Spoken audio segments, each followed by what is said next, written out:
जय हिंद, नमस्कार। स्वागत आप सभी का लाइव टाइम्स डिजिटल पर मेरी तरफ से और सचिन की तरफ से। बांग्लादेश में आज क्या क्या खिचड़ी पकी, हर रोज वहां पर खिचड़ी पक रही है। कुछ लोग हैं जो पत्थरों को उबाल करके उसमें खिचड़ी पकाने की उम्मीदें पाले बैठे हैं और ऐसी खिचड़ी आज भी पकती वहां पर नजर आई है। कैसी? बीरबल की खिचड़ी जो कहावत है, जिसको इन बातों को देख करके हंसी आती है, लेकिन पता चलता है कि मंसूबे कितने खतरनाक हैं उन कट्टरपंथियों के, जो बांग्लादेश में अभी सांप की तरह उसको जकड़ रखा है बांग्लादेश को। दो तीन खबरें आज की ऐसी हैं, वो कौन सी है पहले सचिन से समझते हैं और फिर उस पर बात करेंगे कि उसके मायने क्या क्या है। देखिए, हम पहले शुरुआत से ही बोलते आ रहे हैं कि इसके पीछे कहीं ना कहीं पाकिस्तान का हाथ है। बांग्लादेश में जो भी कुछ हुआ उसके पीछे पाकिस्तान का हाथ है। पाकिस्तान हर तरीके से कोशिश कर रहा है कि वो सहायता करे। पहले हथियार दिए, वहाँ से आतंकियों को भेजने के लिए उसने पूरा वो मुहैया कराया, और अब अपना फाइटर जेट जो JF-17 फाइटर जेट है पाकिस्तान का, जो कहते हैं कि कबाड़ हो चुका है, वो पुराना हो चुका है हालांकि, लेकिन वो बांग्लादेश उसको खरीदना चाहता है। वो चीन के साथ उसने मिलके पाकिस्तान ने JF-17 बनाया था, और उसमें बांग्लादेश का एक प्रतिनिधिमंडल गया हुआ है, उनके ये एयरफोर्स के लोग गए हुए हैं, और वहाँ पर जाकर पाकिस्तान गए हैं। वहाँ पर जाके उन्होंने उसमें इस डील में उन्होंने रुचि दिखाई है कि भाई वो JF-17 पाकिस्तान से फाइटर जेट खरीद चाहता है, और उसमें बैठे भी नजर आए हैं उनके कॉकपिट में बैठ के फोटो खिंचाए उन्होंने। पायलट ने फोटो सेशन करवाया है। जैसे हम किसी म्यूजियम में जाते हैं, एयरफोर्स की म्यूजियम में, और वहाँ पर एयरक्राफ्ट लगे होते हैं, फाइटर जेट्स लगे होते हैं, और उसमें बैठ करके हम फोटो खिंचा लेते हैं और लगता है थोड़े कुछ पलों के लिए कि हम भी फाइटर पायलट हैं। अभी लगे हाथ में बता दूं कि बांग्लादेश के पास अभी MiG-29 है, पुराने ज़माने वाला, और ये अपनी फ्लीट को नया करना चाहते हैं। अब किसके खिलाफ इसका इस्तेमाल करेंगे और कैसे करेंगे, ये सोचने वाली बात है। हाँ, नहीं, ये सोचने वाली बात है। ये इसका भी इशारा मिलता है जो दूसरी खबर है आज, कि पाकिस्तान में बांग्लादेश में ये मांग उठ रही है कि भारत के खिलाफ सेना को अपने कदम उठाने के लिए, एक्शन लेने के लिए उसको संपूर्ण राष्ट्रीय सिद्धांत लागू कर दिया, सुरक्षा सिद्धांत जो है, राष्ट्रीय सुरक्षा सिद्धांत लागू कर दिया जाए, यानी कि सेना को पूरी छूट दे दी जाए। यानी ये फाइटर जेट पाकिस्तान से, जो खुद दूसरों से लेता है, खुद तो बना रहा है, भारत तो कम से कम तेजस अब बना चुका, लेकिन पाकिस्तान के लिए सब दूर की कौड़ियां हैं। वो दे रहा है इसको कबाड़, और कबाड़ दे रहा है, और इधर कह रहा है कि भारत के खिलाफ लड़ो। देश से मांग हो रही है, वहां पर उठे कट्टरपंथी लोग उठा रहे हैं, तो उनकी लॉबी है। वो चाहते हैं कि जो जितने भी मुस्लिम राष्ट्र हैं, बेसिकली वो उनको एकजुट करना चाहते हैं, उनसे चाहते हैं कि वो हमको समर्थन करें। इस्लाम, पर्टिकुलरली इस्लाम को लेकर, इस्लामवादी हैं, सारे के सारे कट्टरपंथी हैं, तो वो चाहते हैं कि ऐसे जितने राष्ट्र हैं वो सब मिल जाएं, और वो मिल के तब फिर इसके साथ हो लें। हाँ। और भारत पर हम धावा बोलते हैं, है ना। यही ईरान भी मंसूबे पाले हुए रहता है लगातार, इजराइल के खिलाफ सारे मुस्लिम मुल्कों को चाहता है, खाड़ी देशों को एकजुट करें, और सबको कहता है कि हमारे साथ आओ, और हम लोग चलो ईरान पर हमला बोल देते हैं, इजराइल पर हमला बोलते हैं। प्रॉक्सी ऑर्गेनाइजेशंस खड़े करता है वो, हमास को खड़ा करता है फिलिस्तीन में, हिजबुल्लाह को खड़ा करता है लेबनान में, हुतियों को खड़ा करता है वो।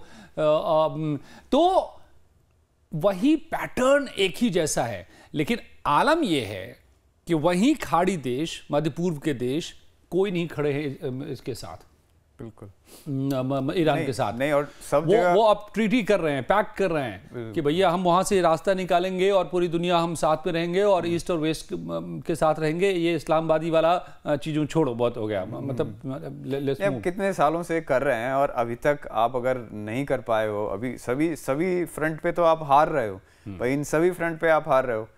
हमास अब कहीं नहीं, अब जाकर के बड़ी मुश्किल से हमास वाला युद्ध बंद करवाया है ट्रम्प साहब ने करवा दिया, और कल कहा भी उन्होंने कि देखिए हम आने से पहले हमने बंद करवा दिया है।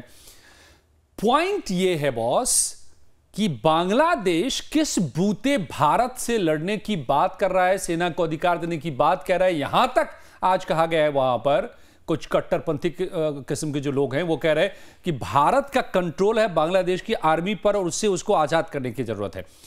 दरअसल इन सब के मायने एक हैं। वहां जो बैठे कट्टरपंथी हैं उनको चाहिए एक लोगों को ब्रेन वॉश करने के लिए एक ऐसा माहौल जिससे लोगों को कन्विंस कर सके वो कि ये जो कट्टरपंथी कर रहे हैं उसकी जरूरत है। और वो क्या क्रिएट करना चाह रहे हैं? India fear. उन्होंने मतलब जो तख्ता पलट किया वो बिल्कुल सही था। सही था नहीं कि भारत से उसको बचा रहे हैं। यही कहानी पाकिस्तान में चल रही है 1947 से लेकर आज तक चल रही है और चली ही रही है। हाँ, और इसी की दुकानदारी कर रहे हैं वहां के आर्मी भी, वहां के पॉलिटिशियन भी, सब मिलकर के अपना खा पका रहे हैं। पाकिस्तान रसातल में जा रहा है। यही फॉर्मूला लेकर के पाकिस्तान यहां पर उतर आया है बांग्लादेश में, और उसके पीछे डीप स्टेट है और उसके पीछे ब्रदरहुड और तमाम ताकतें तो हैं ही, और चाइना भी है। तो चाइना को मजा आ रहा है, वो तो थोड़ा उकसा रहा है, चलो भारत को परेशान और करो। ये भी एक फ्रंट उसको लग रहा है। चाइना तो एक फ्रंट दिखाई दे रहा है। तो खतरनाक मंसूबे की जो मैं बात कर रहा हूं, इसमें खतरनाक यही है कि वो जितने भी हैं कट्टरपंथी किस्म के लोग, उनका एक सेट पैटर्न है, सेट फॉर्मूला है। ईरान कहता है पूरे मुस्लिम वर्ल्ड को कि देखो यहूदियों से खतरा है, इजराइल से खतरा है, इसलिए सब साथ आ जाओ। और जब वो एक सड़क बनाने लगता है जिसमें कि तमाम जो डेवलप्ड वहाँ के हैं, यूएई है, दुबई कहाँ से कहाँ पहुँच गया है, सारे वहाँ वेस्टर्न लोग काम कर रहे हैं या इंडियन लोग काम कर रहे हैं, वो सब भारत के साथ में है। भारत के साथ हैं। कितना बड़ा इस्लामिक ऑर्गेनाइजेशन में भारत को जगह मिल रही है, वो लोग भारत से पैक्ट कर रहे हैं। पाकिस्तान बहुत दिनों तक उनको बरगलाता रहा, अब समझ चुका है पाकिस्तान को। और वो सैबोटाज करने के लिए उस रोड को जो इंडिया से लेकर के यूरोप तक जाएगा वाया मिडिल ईस्ट, ईरान को लगा कि अगर ये हो गया तो उसका कट्टरपंथी वाला जो एजेंडा है वो तो कहीं रुक जाएगा। तो इसीलिए उसने लास्ट ईयर हमास के जरिए इजराइल पर हमला करवाया, और फिर पता था उसको कि इसका क्या रिजल्ट आएगा। रिजल्ट आया, इजराइल ने अटैक किया और वो वॉर चलता रहा। और जब वो वॉर में कन्वर्ट हो जाता है तब तो फिर वो इस्लाम सारे के नाम पर सब इकट्ठे होने लगते हैं। उन लोगों ने बयान देने शुरू किए।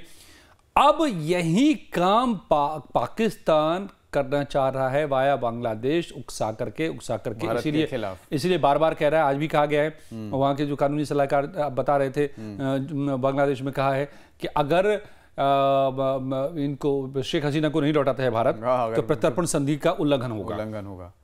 क्यों बयान दे रहे हैं? जबकि ये भी है कि अभी 2-3 महीने का उसमें वक्त है जवाब देने के लिए, भारत के पास समय है, कोई समय सीमा नहीं होती है। दूसरा पहले तो हमने बोला ही था ना कि भाई आपकी सरकार तो है नहीं, अभी चुनी हुई सरकार है ही नहीं, तो आप मांग कैसे सकते हैं? तो उनको चाहिए कोई ना कोई बहाना वहां पर माहौल को सुलगाने के लिए, लोगों के ब्रेन को वॉश करने के लिए, कट्टरपंथ की राह पे इस्लाम का नाम लेकर के लोगों को बरगलाने के लिए।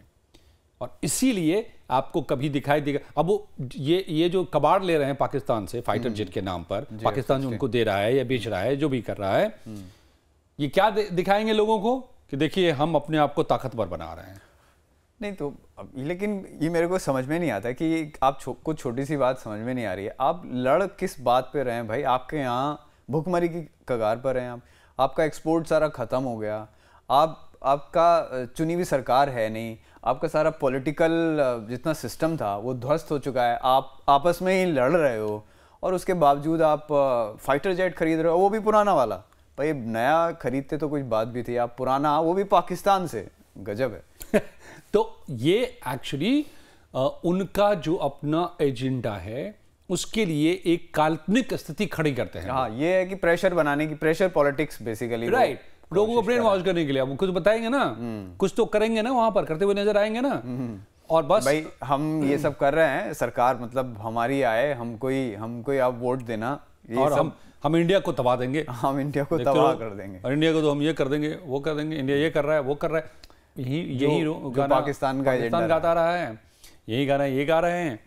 और इसी तरह का पैटर्न नजर आता है पूरे उन जगहों पर जहां पर भी कट्टरवाद है, और उसी पैटर्न को यहां भी फॉलो किया जा रहा है।